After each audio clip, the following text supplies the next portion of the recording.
Sundays. We're going to be in Mark chapter 1, beginning in verse 21. And the direction we're going, I'm hoping, is as, interesting to you as it has been to me, just in terms of how these different, three specifically different narratives unfold the story of Jesus. And we haven't really touched John yet, mostly been in Matthew, Mark, and Luke. And today looking at Mark chapter 1, and there are a lot of videos that I've been watching and listening to from scholars talking about, they kind of dig into these three specifically and pull out some really interesting things. And one of them is when you look at Mark, again, it does not have anything about the descendancy of Jesus, the birth of Jesus, the virgin birth, Jesus' parentage, anything whatsoever. And whenever you get to verse 9, we're barely a paragraph in, and we get to the baptism and testing of Jesus, which takes up a short paragraph. Very, very little about those things.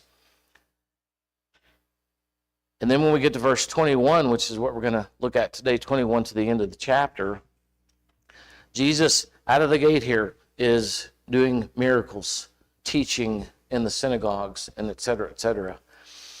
So beginning in verse 21, Mark chapter 1, they went to Capernaum, and when the Sabbath came, Jesus went into the synagogue and began to teach.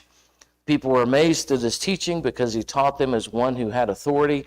And I know we went over this last week, but I wanted to kind of get us caught up with where we are. Not as a teacher of the law.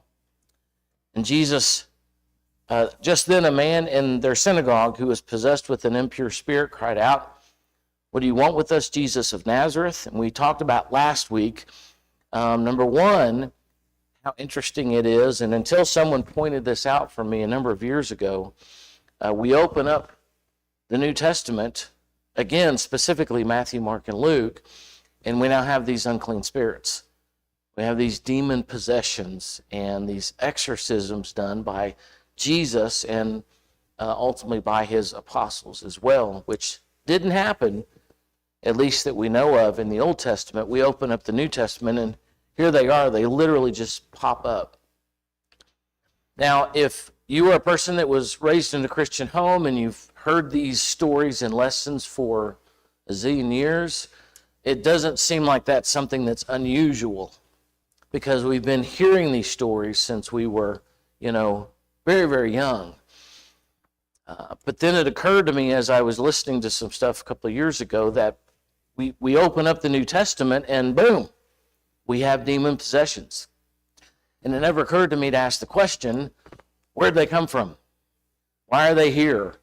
The answer that I've always gotten is they are here for the purpose of revealing Jesus as King, Messiah, God's Son, all those kind of ideas, which may well very be true. Very well may be true. So you have this impure spirit cries out and not only refers to Jesus, but by name, Jesus of Nazareth, not Jesus Christ, not Jesus Messiah, not Jesus of Capernaum, Jesus of Nazareth, Jesus' hometown. Have you come to destroy or annihilate us? I know who you are, the Holy One of God. And Jesus then, instead of having a dialogue with them, tells them to be quiet, come out of him, and the impure spirit shook the man violently, came out of him with a shriek. And the people were so amazed that they asked each other, "What is this, a new teaching and with authority?" He even gives orders to impure spirits, and they obey him. They follow him. They do what he says. So news about this spreads everywhere. So before we go on to verse 29, any comments about that? Any thoughts as we're sitting here reading through it? Anything curious to you?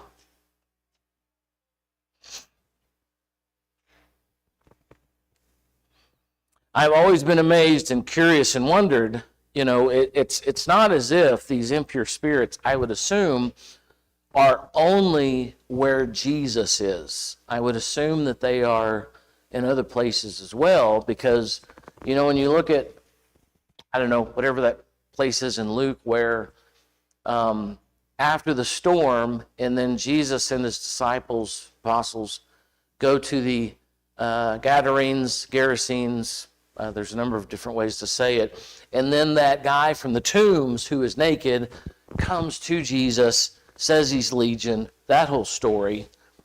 He was there bothering people for apparently a while before Jesus shows up.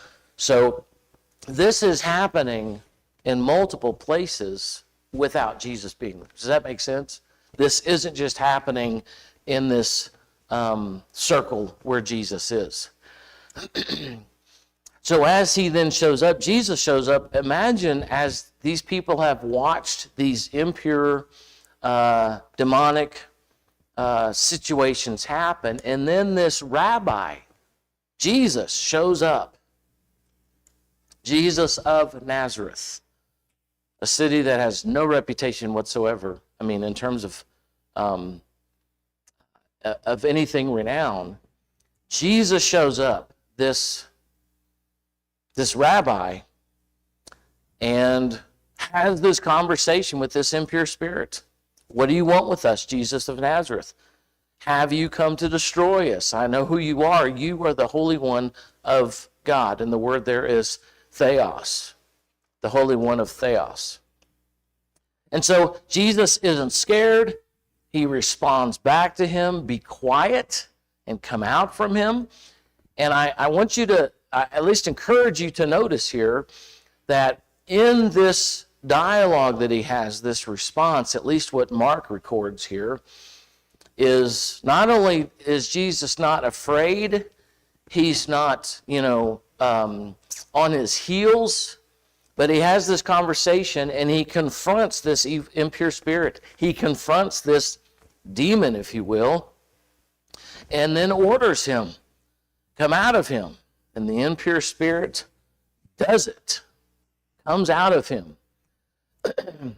Now, another level to this, though, and this is one of the reasons why I say sometimes these stories that we've heard and read a bazillion times, it's hard for us sometimes to see these different things happening because it's a story that we know so well. But Jesus is in a synagogue in Capernaum. It's the Sabbath day. And all of a sudden, this impure spirit begins to bother this man. Not begins to, but this happens. And so this rabbi from Nazareth, not directly, but that's where his home was, as he's teaching in the synagogues, now has this interaction. So Jesus really is a nobody. His parents are a nobody. And yet he has this interaction with this impure spirit. Yeah. Yeah.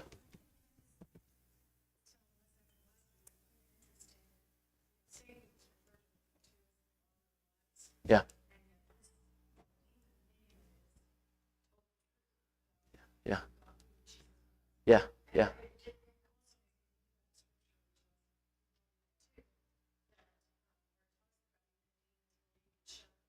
Yeah, that's James. Yeah.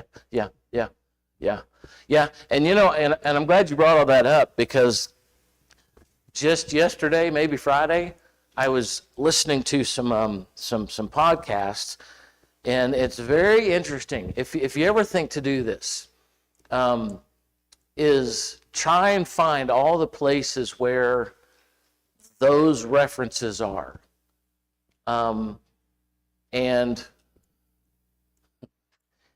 see, it insanely fascinates me, and I'm trying to decide if I want to go there. It's so interesting when you look at the different places where this influence, this entity is mentioned in Scripture and how it's described. It is just so fascinating. The very thing that you're talking about, where how it's described, what it does, how it presents itself, et cetera, et cetera. It's a really, really interesting study. And I found out that I have assumed a lot of stuff that's just, okay, so I'll give you one example that I find very interesting. What is the presence, the influence in Genesis 3 called?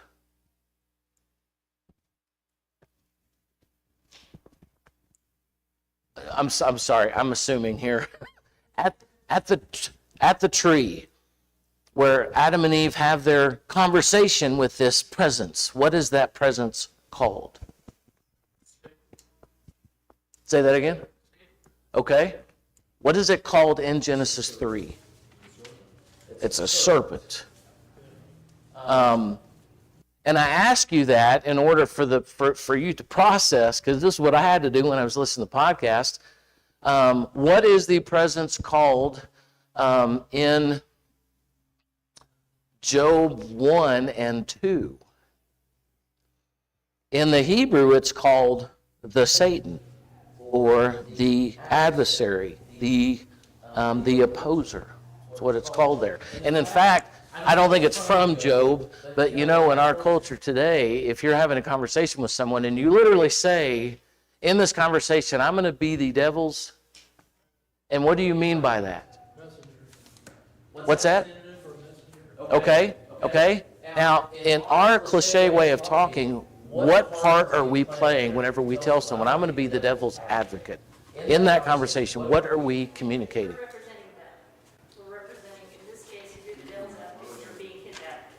Okay. What you're wanting us to say is you're being Satan. Okay. I know that's what you're looking for. No. It's actually not. I'm probably asking the question the wrong way. All we're saying is I'm going to give the opposing view. That's all I'm saying.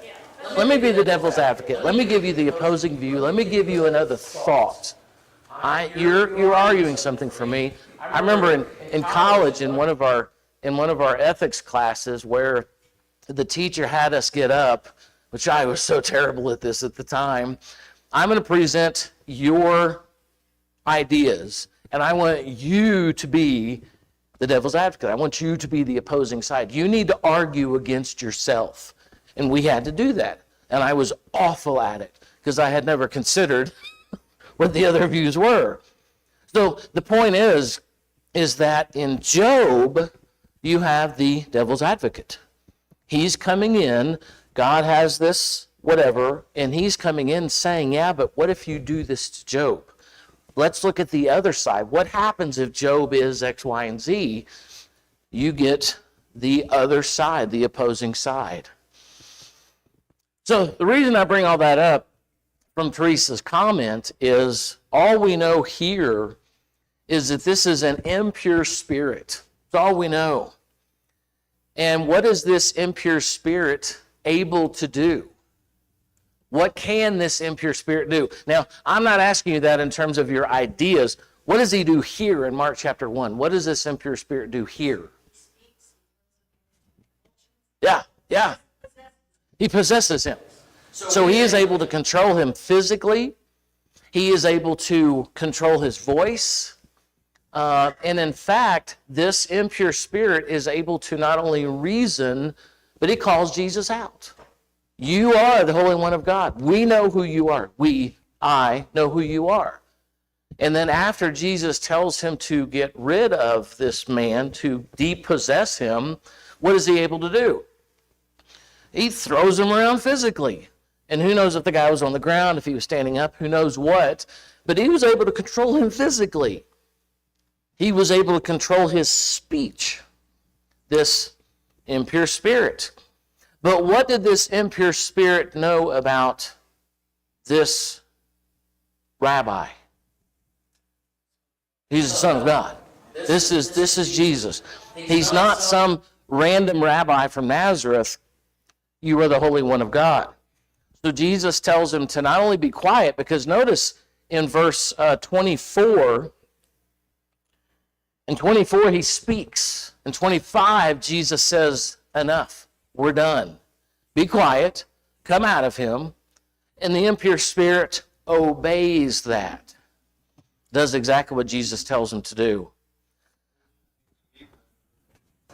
What did the unclean spirit think would happen if he rebelled against that? Yes. What if he doesn't do what this guy tells him to do? Yeah. I would debate that fact and say he didn't have a choice. Okay. How so? He's God's son. He has the authority of God. God can do anything. Okay. He physically cannot refuse the compulsions from Jesus. Okay. Okay. Which would be interesting for this crowd to, and that's another thing with both of those comments that I find interesting from this. Imagine being an observer in this crowd, and you're watching this. A rabbi, a Jewish rabbi, teacher, is teaching in a synagogue, and this impure spirit comes in. He's probably been floating around. Again, that's the thing that I find interesting, is it's not as if he just pops up and he's an impure spirit for this moment with Jesus. Am I making sense? He's not just there for this moment. Just like the guy in the Gadarenes, and for those of you that are going to look that up, I have no idea if I said that right or if that's accurate, but it's a G word. And when he gets there, the guy's already been there freaking people out, scaring people, running around naked, in the tombs. And if you remember from that story, they actually tried to chain him down, and he would break the chains. So that impure spirit, called Legion, gave him strength to be able to do something that humans aren't supposed to be able to do. Yeah. Something that occurred to me too is that these demons already knew their fate. Yeah. Yeah, at least in that story, yes, absolutely. Because please don't end us now. Yeah, and there's a well, I'm gonna try and contain myself here. There's some really cool levels to that very idea. Really cool levels to what does that mean? That Jesus could end them. And they begged him. They didn't just ask him. I believe the word there for beg is beg. They begged him, they being the legion, do not destroy us now. Give us our time. So Jesus allowed them to go in the pigs, et cetera, et cetera. So in this moment here, you have this conversation. Imagine being a listener here in the synagogue. So what is the synagogue here? What is the synagogue? It's kind of like a modern day church, without the normal stuff that we do. So it's where they went, and there was teachings from the Torah. Rabbis would teach, et cetera, et cetera. And so notice, that's all right. So notice here, verse 22, the end of 22, and then in verse 27, the people were amazed in verse 22 because he taught how? Taught with authority, not as a teacher of the law, which could mean a whole bunch of things. And then in verse 27, is that 27? Yeah. The people were so amazed that they asked each other, what is this, a new teaching? Now, without getting too far into the weeds, which I really enjoy living there, what just happened wasn't a teaching, it was an action. Yeah, Ty. Go ahead. Yeah, no, go. Just as for the thing Yeah. identified in Scripture for it. Yeah. So you remember there's a point when the disciples cannot expel the demon. Yes. Why? Yes. Well, in one Scripture he says, because your faith is too little. And the Right. other he says, by prayer and fasting. Right. However, Jesus didn't have to do that. Right. So that's Right. the point, is they could not refuse Jesus' command. Yeah. Which also in that story, because that's not in Matthew 10, but them being able to give. When I was kind of reminded of that, it's in Matthew 10. Jesus sends them out, and he sends them out, and he says, essentially, you're going to be able to do everything that I do. Well, yeah, healing and restoring sight and all that. He said, oh no, you're going to be able to raise people from the dead. You're going to be able to do exorcisms. If I can do it, you can do it. And so it would seem as though when we get to that story that Ty brings up, they had been doing it before. They've been doing all that stuff. And when you get to this one moment, for whatever reason, because I don't believe we're told why, that they couldn't do it. And depending upon which manuscript you look at, some just say prayer, some say prayer and fasting. It kind of depends. But yes, I think I see Ty in that sense. They knew there's no. There's no, we're going to stand up to the Son of God. Jesus said it, and you're gonna follow through with that. Over the cliff Yeah. to all the demons. Yeah. It's a good question, and we're not told for whatever reason. And there is a ton of layers of what happened there. The idea is that it was a Jewish settlement, but they were adrift, and that's why they had the pigs, because Jews shouldn't have pigs. They shouldn't even be in that setting in the first place. And so that's why Jesus did that. It was a business thing, all kinds of ideas, but we don't know. We're not told. It's only conjecture. So my curiosity here is verse 27. They were amazed, and they asked each other, what is this? It's a new teaching, and with authority. So the teaching possibly is that he is able to have a conversation with an impure spirit and not just win, but have total authority. I mean, the floor was his. He even gives orders to impure spirits, and they obey him. They follow what he says. So news about him spread quickly over the whole region of Galilee. Now, without sounding like a broken record, I can feel some of your thoughts, just so you know.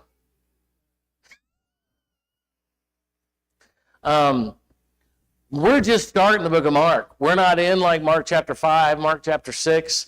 Out of the chute, out of the gate, this is what Mark starts with, this type of a scene after he calls his disciples. And then we have this. And then after this scene, as soon as they left the synagogue, they went with James and John to the home of Simon and Andrew. Simon's mother-in-law was in a bed with the fever. She was sick. And so immediately they told Jesus about her. Jesus goes over there and says, hey, get up. She got up, the fever leaves her, and she begins to wait on them. So I want you to consider how much time that Mark spends on Peter's mother-in-law's healing. How much time does he spend on this? I hear you're sick. Come on, let's go. All right, boom. And we're, hey, I'm hungry.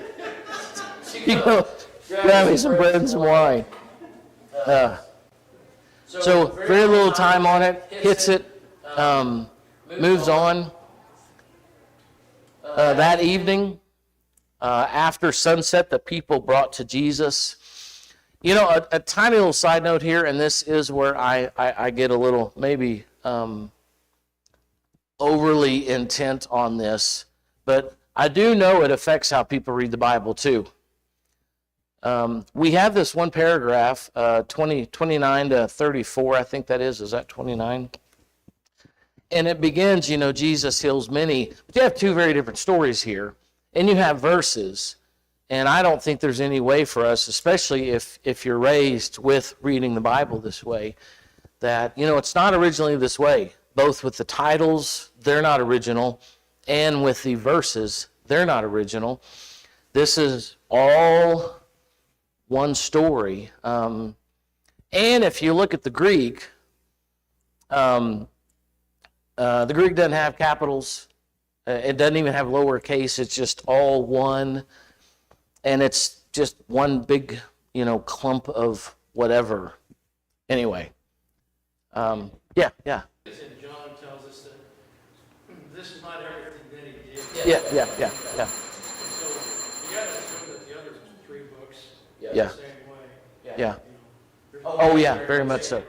Very much so. And I Yeah. think about the teaching, when it talks about the teaching, is maybe it's like Matthew 5, that type of teaching, because, Yeah. Yeah. Because it's so much different than what, the Yeah. Old Testament is. Yeah. Basically, he's saying it's the heart. Yeah. Not Yeah. And maybe Maybe to your point, not only the teaching, but even the way of the teaching.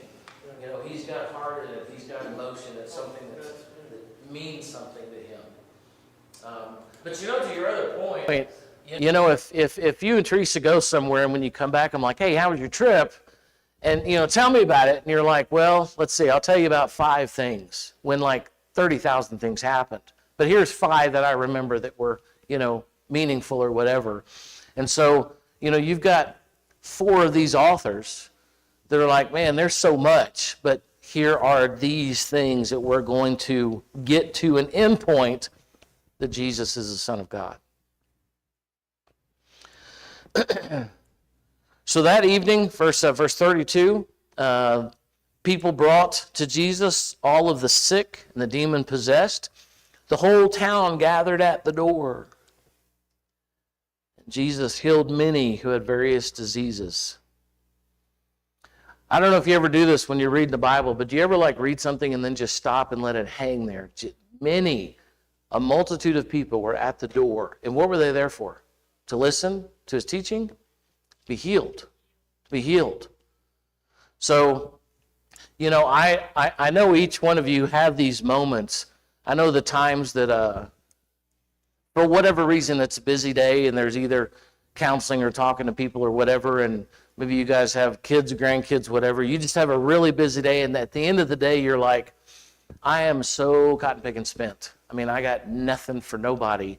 So Jesus begins teaching in the synagogue. He has this impure spirit that comes, and then all day long, he's healing people with various diseases. He drove out demons, but he would not let the demons speak because they knew who he was. So from verse 21 down to 34, this is Jesus' day. Teaching, and I want to offer this to you. This may be a good place where we're going to end. I want to offer this to you, that not only is Jesus teaching people, but he is also putting the spirit world, the netherworld, Hadean realm, demon world, etc., on notice that he's here. And not only is he here, but he has full authority in these interactions.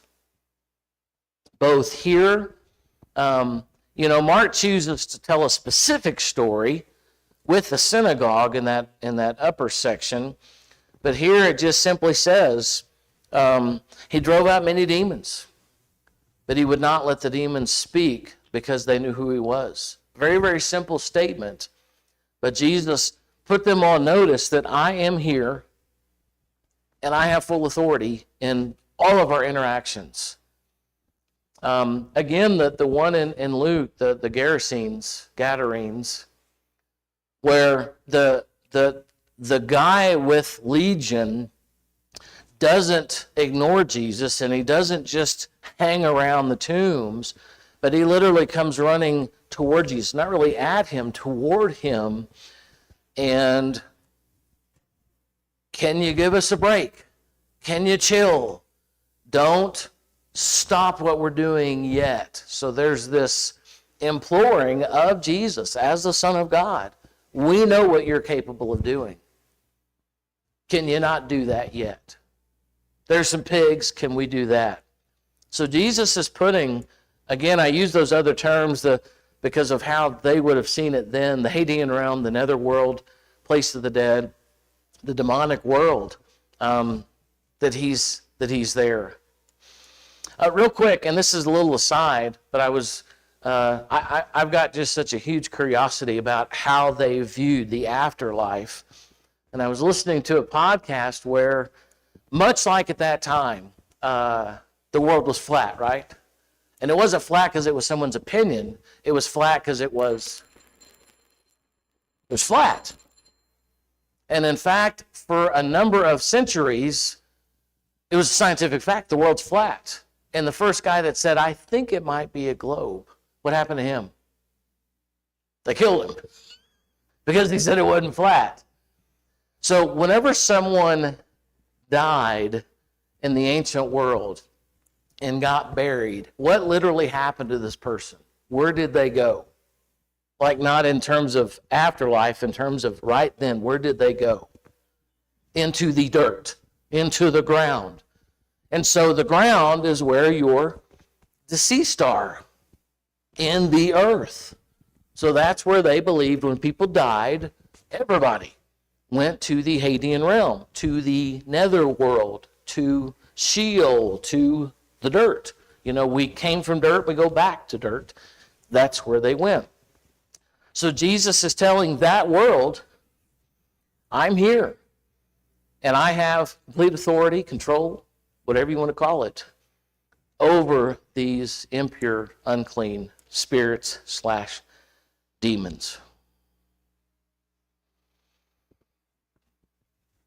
All right.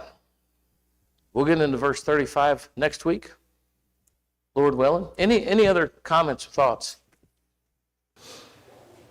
I hope this is both encouraging and intriguing to you. This kind of stuff, I like to slow down with these places and have questions that I've just never considered and knock down some assumptions I've always had. And what was it like in this world for these people to see this stuff? They didn't have cell phones. They didn't have internet. They didn't have cars. They walked everywhere, and they did not have the worldview that we have today, like at all. They thought very differently. So we kind of learn this world that Jesus lived in. All right, so Mark chapter 1, verse 35, and then we will go from there. Oh, one last thing. If as we're going through this stuff, if you guys, as you're reading your Bibles and you're like, I was reading in Luke or Mark or John or whatever, and this is really interesting. I know you guys have time to do that because, you don't have busy lives at all. Just text me. Or if you like Messenger, message me and say, this was really interesting. And we'll hit it the next Sunday because that kind of stuff is really, really, really cool to me. All right. Thanks for your comment.